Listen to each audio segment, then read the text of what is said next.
Hello figure enthusiasts and welcome to Scaled Affairs, where I will take a closer look on scale figures, price figures and Nendoroids alike. Today's figure is FREEings release of Shirotani Tadaomi from the popular Boys Love series 10 Count. He was first released in August of 2019, 1 week after his counterpart Kurose Riku, and at the time recording this, he is the second major scale figure release from this franchise. The figure comes in a typical window box that, despite of his forward-leaning pose, has the exact same measurements as Kurose's. As someone who does store all his boxes, I found this somewhat remarkable. Like Kurose, Shirotani also doesn't come with any extra or loose parts in his plastic blister, but is detached from the base. But to be honest, he had a much better fit when I mounted him. This time there was no notable gap between the base and his feet. Although I haven't found any canon height for Shirotani, the figure itself is 21.5 cm tall. This is measured from the bottom of the base all the way up to his bunny ears. Online the figure is listed with only 19 cm, but apparently that doesn't include the base nor his ears. And since they can't be detached, you will need roughly 22 cm of height when putting him on display. On the left side I summarized some of the figure's key details.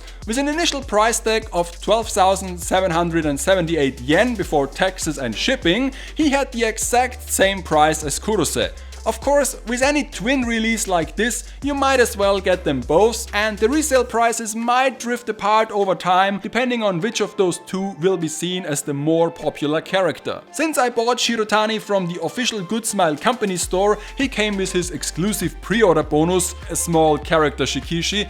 I guess it's nice for fans, but since it's not related to the figure, I didn't care much and I ordered Kurose from another retailer. Therefore, I didn't show you the pre-order bonus for him in the last episode, but it's also a Shikishi with his picture on it. He was also sculpted by Kuhiru, and in my opinion, Shirotani is far more interesting to look at. Where Kurose's only real highlight was his bare chest area, Shirotani on the other hand has many great details, like his glossy leather boots with golden zippers, a somewhat detailed necktie and wristbands. Also, if you look closely, you will notice that Shirotani isn't purely white. Color producer Itsukaichi Ayamu managed to sneak in a surprisingly high amount of gray shades. Yeah, I know, funny wording, but honestly, look at the ends of his gloves for example. If I had to criticize something on a paint job, it are those seams on his shell vest. They look a bit hastily drawn with a brush that was too big. Since Shirotani is depicted as the receiving part in the series, his expression is a lot softer and more anxious in comparison to Kurose's look. They also included his beauty spot under his left eye, but since the facial area on a 1:8 scale figure is rather small, it might be mistaken as an imperfection in the paint job or just a dust of grain. The base is your standard plastic disc and they use the same exact mold as for Kurose's base plate. I do like it when figures that obviously belong together or are from the same lineup have equal sized bases, but as mentioned in my Kurose review, I wish they went for a stackable or combined base so that you could display them together. A combined base for both figures would have made for a good exclusive pre-order bonus